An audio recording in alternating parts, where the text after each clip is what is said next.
topic we will take this general equation, that is the general expression for the current injected into the ith bus, which can be written in this way: I is equal to summation of k equal to 1 to n yik vk. I have also stated how we have to take this equation, how we have to write this equation, that I have already stated.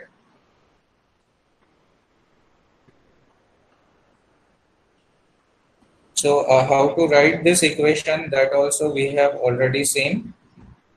Like if I take V1, how this V1 will be written? I1 will be equal to Y11 plus multiplied by V1, not plus. I1 is equal to Y11 V1 plus Y12 V1 plus Y13 V1 plus Y14 V1. So in this way, this complete equation will be written. The rest of the things we will check when we will start with the numerical. So till this we have already completed. Let us see the next part. So next part today we have to start it from here. The complex power injected into the ith bus is given by SI is equal to PI plus JQI. This we have already seen, which is equal to VIII complex. So star means is the complex. Okay. Then substituting this equation in the above equation. Which equation? This one. I bus is equal to Y bus V bus. इसमें हम substitute करेंगे कौन सा equation? ये equation जो है हम अभी ये इक्वेशन जो हमने कल लिखा हुआ था, I बस इज इक्वल टू Y बस इंटू V बस, इस इक्वेशन में हम सब्स्टिट्यूट करते हैं। और इस इक्वेशन में सब्स्टिट्यूट करने के बाद देखते हैं हम इक्वेशन किस तरीके से होता है। So equation is here, SI is equal to PI plus JQI, that is equal to VI. Then instead of II we have substituted this equation जो हमने कल लिखा हुआ था, II is equal to summation of k is equal to 1 to n yik vk और फिर star. Then हम इसका कॉम्प्लेक्स कॉन्जुगेट जब लेंगे तो यहाँ पे माइनस आ जाएगा, तो PI माइनस JQI। देन इस इक्वेशन का कॉम्प्लेक्स कॉन्जुगेट हम ले रहे हैं अभी, तो यहाँ पर हमें फिर PI माइनस JQI आ जाएगा। Then VI summation of k is equal to 1 to n yik vk. And after solving this equation, when we separate the real and the imaginary parts, the equation for the real and imaginary parts will be in this way. So PI will be the real part of SI, QI will be the minus of imaginary term of SI complex conjugate. Then just remember this equation. इसके बाद का आप लोग याद नहीं रखोगे तो भी चलेगा, just for the simplicity I have written. Then this equation is important for us. SI is equal to PI minus JQI, that is equal to mod of VI at an angle minus delta I. And similarly this equation PI minus JQI, that is equal to summation of k equal to 1 mod of VI VK YIK at an angle delta I minus delta K plus gamma IK. और इस तरीके से हम ये equation solve करेंगे तो हमें PI और QI मिलेगा। ये हमारे इंपॉर्टेंट इक्वेशंस है, please note down this equal, have to remember.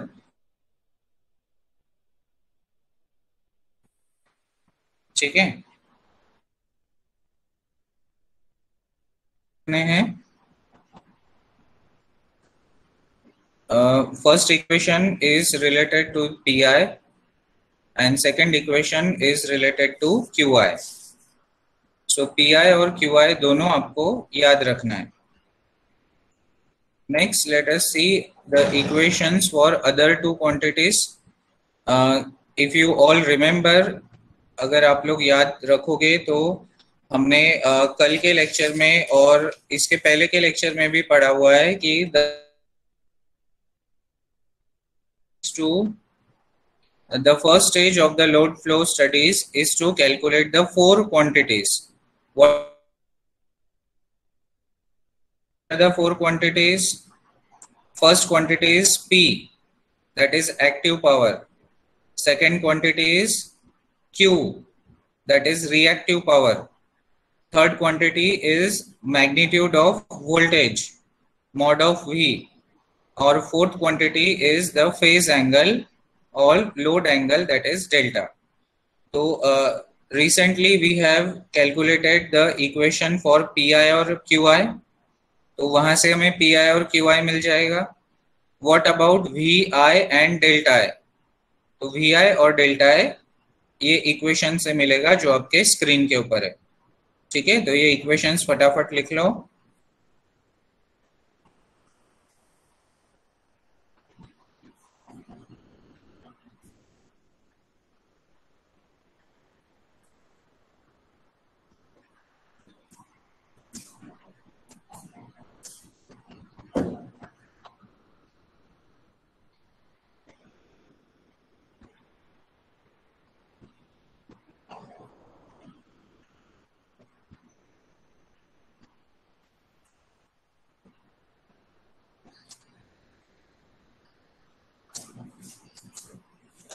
Is it over?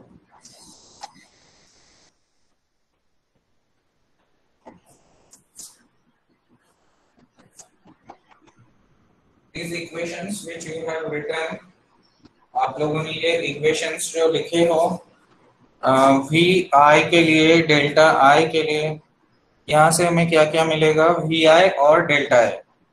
P I और क्यू आई तो हमने पहले ही इक्वेशन लिख चुके हैं और पी आई और क्यू आई के इक्वेशन को स्पेसिफिकली नेम भी गिवन है. What is the name?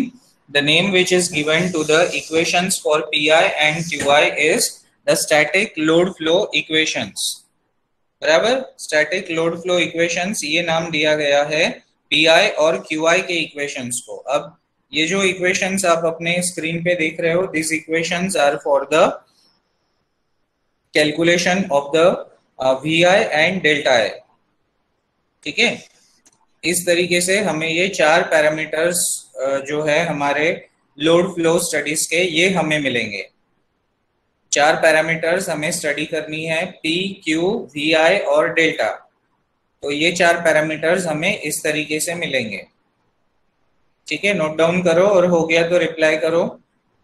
Next we will see what is there we have to learn in this unit number 4.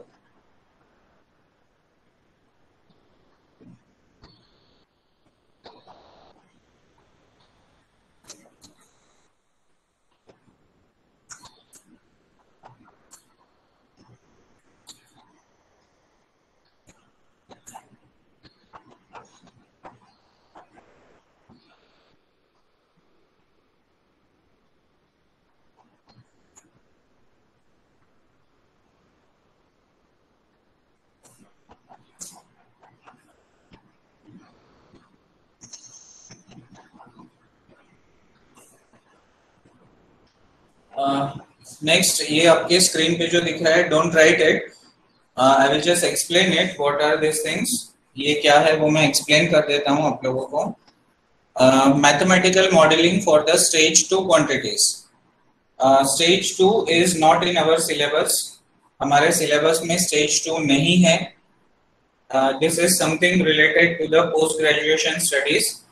आप लोगों में से कोई अगर एमटेक करोगे पावर सिस्टम में तो आप लोगों को ये इसके आगे का स्टडी करना पड़ेगा और इसके आगे के स्टडी में ये आगे के जो कैलकुलेशंस दिए हुए हैं ये आप लोगों को करने पड़ेंगे. ठीक है, सो आगे के कैलकुलेशंस में हमने क्या बताए थे? स्टार्टिंग के जो लेक्चर से याद करो. I will go back to that particular slide and then you will remember कि second part में हमें क्या पढ़ना था. So stage 2 दिख रहा है सभी को यहाँ. stage 2 हमने जो लिखा हुआ है, following quantities are in this stage, मतलब which stage? Stage 2. Power flows from one bus to another through the transmission line connecting the buses. That means जो transmission lines आपके connected है, जैसे ये हमारा डायग्राम था, तो ट्रांसमिशन लाइंस कहाँ कहाँ से कनेक्टेड है देखो. 1 से 3, 1 से 2, 2 से 4 और 3 से 4. These are your transmission lines. So what is the power flows through this transmission line? That will be calculated in the stage 2, as well as power loss during this transfer. ठीक है, मतलब पावर लॉस जो है हमारा ये transfer के वक्त क्या होगा वो भी हमें निकालना है स्टेज 2 में. So these are the calculations which are done in the stage 2. So we will not go in much detail. Simple equations are there, but as it is not in our syllabus, we will not go into that details. Now this is most important part of our syllabus of this particular unit. मैं यहाँ पर most IMP कर देता हूँ. आप लोग भी अपने कॉपी में इसे बहुत अच्छे से लिखो. इस पे कितने क्वांटिटीज निकालने होते हैं? 4 क्वांटिटीज. कौन कौन से है वो क्वांटिटीज? P, Q, VI और डेल्टा. P मतलब एक्टिव पावर, Q मतलब रिएक्टिव पावर, VI मतलब magnitude of the voltage and delta is the phase angle और the load angle. Is it clear everyone? समझ में आ रहा है सभी को? रिप्लाई करो चैट बॉक्स पे. देखो फिर से रिपीट कर रहा हूं मैं, हर एक बस के लिए करने हैं. हर एक बस के लिए कितने पैरामीटर्स कैलकुलेट करने हैं हमें? Yes, reply on the chat box. How many parameters do we need to calculate for one bus? एक बस के लिए हमें कितने पैरामीटर्स कैलकुलेट करने हैं? Very good, 4 parameters. What are the 4 parameters? P, Q, VI and delta. Okay. Now, अगर हमारे पास n बस सिस्टम है, हमें इस हमारा ये अभी जो हमने ये डायग्राम देखा था उसमें तो 4 बसेस थे, है ना? तो 4 बसेस के हिसाब से हमें कितने पैरामीटर निकालने पड़ेंगे बताओ? एक बस के 4 पैरामीटर, तो 4 बस के कितने पैरामीटर होंगे? 4 बसेस थे, बराबर. हर एक बस के 4 वैल्यूज हमें निकालनी है. ऐसे 4 बसेस के लिए हमें कितनी वैल्यूज निकालनी पड़ रही है? 16. Now, if we don't know that what is the number of buses in our system, then how will be the situation that हमें हर बस के 4 वैल्यूज निकालनी है और हमें कितने बसेस है ये नहीं पता, तो इतने सारे इक्वेशंस हम फ्रेम कर पाएंगे क्या? Is it possible for us? No, right? So then what is the solution? क्या solution है हमारे पास? Solution is, out of these 4 quantities, we should know at least 2 quantities at a time. मतलब हमारे पास जो हर एक बस के हमें 4 पैरामीटर्स निकाली हैं, active power P, reactive power Q, mod of V, that is the voltage, and विदेश आपको स्क्रीन नहीं दिखाई दे रहा है क्या? विदेश and Yogeshwari, I think visible. Yes sir. आपने नो बोला है ना, इसलिए. सर वो पहले वाले क्वेश्चन के लिए रिप्लाई किया था सर. अच्छा, okay. So if we take the condition कि हमें हर एक बस के 4 पैरामीटर्स निकालनी है, ऐसे कितने बसेस है ये हमें नहीं पता हमारे सिस्टम में. लेट्स से कि there can be 10 number of buses, there can be 12, there can be 15, or there can be even 100. So we don't know what is the total number of buses, right? तो अगर हमें नहीं पता है कि total number of buses क्या है, तो हमें क्या करना है, बस को इस तरीके से कैटेगराइज करना है. जो आपको दिख रहा है यहाँ पे स्क्रीन में, buses can be classified into 4 types. What are the types? Number 1, PQ or load bus, PV or generator bus, or slack or reference bus, or voltage controlled bus. So these are the 4 types of buses that we have to remember. हमें ये 4 type के जो buses है वो याद रखनी है. अब कौन से बस में क्या स्पेसिफाइड रहेगा, क्या नॉन स्पेसिफाइड रहेगा, ये हमें एक एक करके देखना है.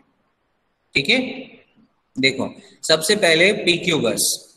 अब PQ बस को नाम ही क्या बता रहा है, P और Q. दैट मीन्स यहाँ गिवन क्या क्या होगा, P और Q.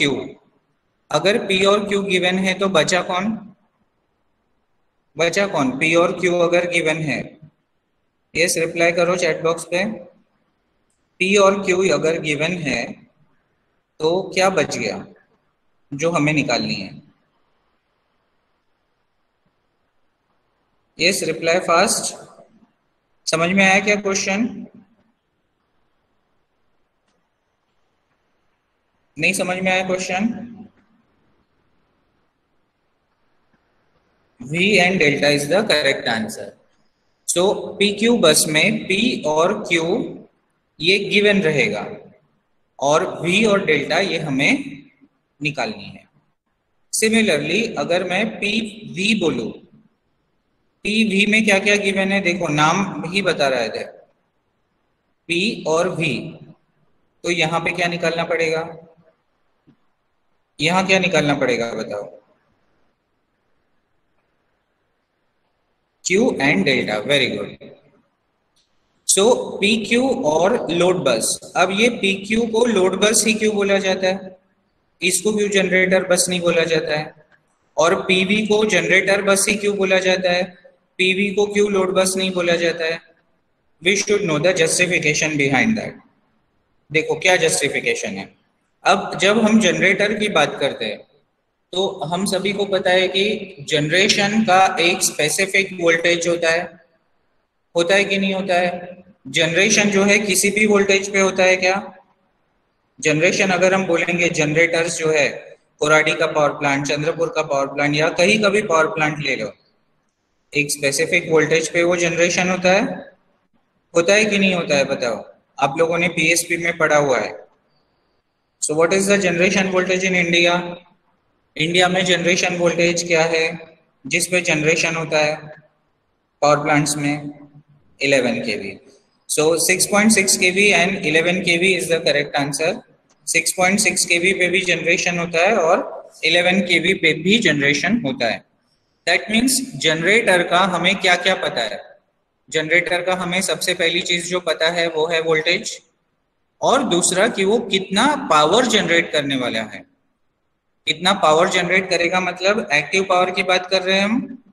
मतलब जनरेटर बस में क्या क्या गिवन हुआ फिर, P और V. That's why PV bus is also called as generator bus. Is it clear everyone? Justification behind this. ये PV बस को जनरेटर बस क्यों बोला जाता है? जस्टिफिकेशन समझ में आया? जस्टिफिकेशन समझ में आया क्या सभी को? ओके. अब PQ की बात करते हैं. PQ में क्या होता है? PQ बस को हम लोड बस बोल रहे हैं. लोड बस मतलब कहीं से तो पावर आया और वो पावर डिस्ट्रीब्यूट हुआ. मतलब जहां से भी वो पावर आया वहां का एक्टिव पावर हमें पता है और हमें रिएक्टिव पावर भी पता होता है. अब वोल्टेज जो है, वोल्टेज का प्रोफाइल कम ज्यादा होते रहता है कि नहीं है लोड बस में या डिमांड सिस्टम में? Voltage is never constant. Constant होता है क्या वोल्टेज? नहीं होता है constant, right? That's why PQ bus is called as load bus. Okay, अब थर्ड बस पे आते हैं, स्लैक और रेफरेंस बस। अब हमने यूनिट 1 यूनिट 2 के बहुत सारे प्रॉब्लम्स किए, वहां पर आप सभी ने देखा कि हमने एक रेफरेंस नोड लिया, बिना रेफरेंस नोड लेके हम आगे बढ़ पाए क्या? बताओ, बिना रेफरेंस नोड के हम आगे बढ़ पाए क्या? हर एक प्रॉब्लम को सॉल्व करते समय हमें एक रेफरेंस लेना पड़ा। सिमिलरली जब भी हम एक लार्ज पावर सिस्टम की एनालिसिस करेंगे तभी भी हमें एक रेफरेंस बस लगेगा, ठीक है। और ये रेफरेंस बस जो है हमारे पूरे सिस्टम में जो सबसे ज्यादा पावर जनरेशन वाला रहेगा वोल्टेज लेवल, उस बस को हम लेंगे रेफरेंस बस, और इसको हम नाम देंगे स्लैक बस। Is it okay everyone? Slack बस विल बी ओनली वन, क्योंकि रेफरेंस बहुत सारे नहीं होते हैं।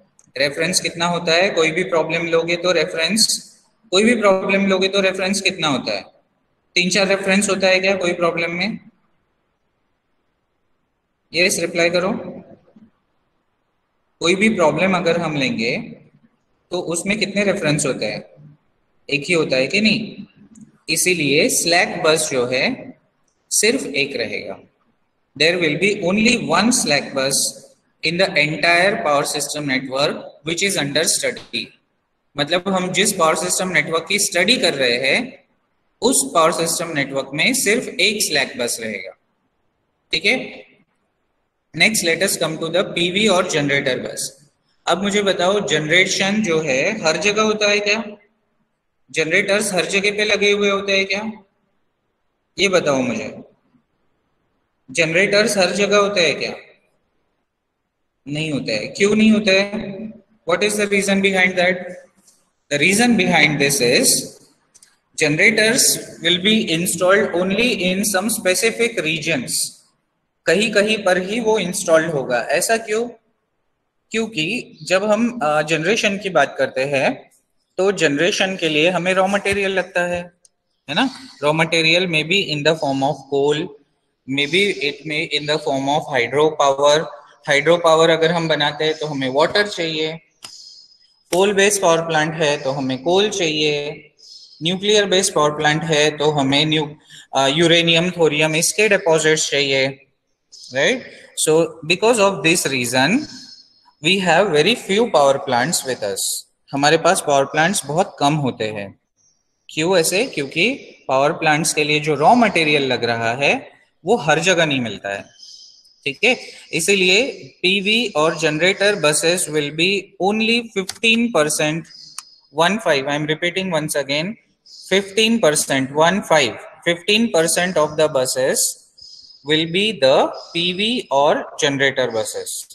Please note it down, अपने copies में ये note करके रखो। This can be asked in the MCQ based question paper। So slack bus और reference bus will be only one। सिर्फ एक ही रहेगा slack bus और reference bus।